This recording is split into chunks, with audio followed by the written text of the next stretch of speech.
قیدی طوطا۔ ایک تاجر تھا، اس کے پاس ایک طوطا تھا جو پنجرے میں قید تھا۔ ایک دن تاجر دوسرے ملک تجارت کرنے کے لیے جا رہا تھا تو اس نے اپنی بیوی سے پوچھا، تم کو وہاں سے کیا چاہیے؟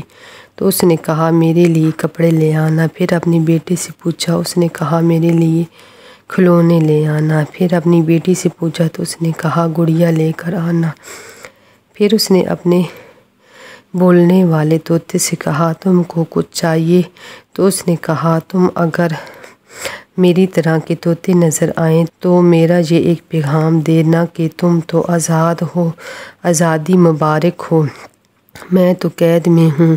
تاجر چلا گیا، اس نے سب چیزیں لیں۔ جب وہ واپس آ رہا تھا تو وہ ایک جنگل سے گزرا تو اسے اپنے طوطے کا پیغام یاد آ گیا۔ اس نے کہا، سنو، میرے پاس ایک طوطا ہے، اس نے کہا ہے کہ تم کو آزادی مبارک ہو، میں تو قید میں ہوں۔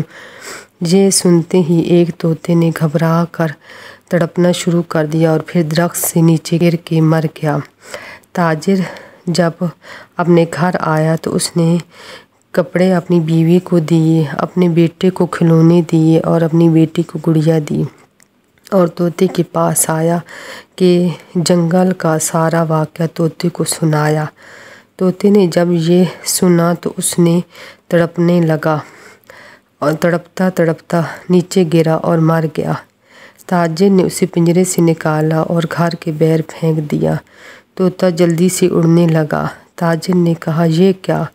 تو طوطے نے کہا کہ میرے دوست نے یہ پیغام دیا تھا کہ آزادی کے لیے اگر مرنا بھی پڑے تو مر جاؤ، پھر آزادی ملے گی، اور میں نے ایسے ہی کیا اور میں اب آزاد ہوں۔